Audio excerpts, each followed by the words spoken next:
ખેતીમાં જોવો ને સાહેબ, આ બધું આ 25 વીઘા જેવું આ બધો બગાડ થયો છે ખેતીમાં. સારસા ગામ ચંદુભાઈ આતાભાઈ ના ખેતર આ 25 વીઘા જેવો છે.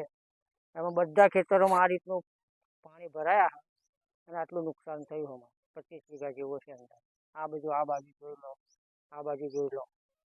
પાક લીધો છે ખરો? પાક લીધો ને, આ ખાલી વાઢીને જ મૂક્યું હોય. અને આ રીતે વરસાદ ચાલુ થઈ ગયો, બરોબર. બધો બેઠો પાક એમને એમ પલળી ગયો. શું કરવાનું અમારું? તમારી શું માંગણી છે હવે? હવે સરકારને માગણી એમ કે ભાઈ કંઈક કરે. હવે આ બધું આટલું બધું સહાય આપો. નુકસાન થયું તો શું કરીએ હવે? હે, નુકસાન થયું તો હાલવું તો પડશે જ ને. અમે પરાણે જ્યાં ત્યાં પૈસા લઈને આ ડોગર ઉગાડી, બરોબર. હવે આ વરસાદ આવ્યો, હવે આટલું બધું નુકસાન થઈ ગયું. હવે અમારે શું કરવું? નુકસાની કઈ રીતની પેલી કરવી?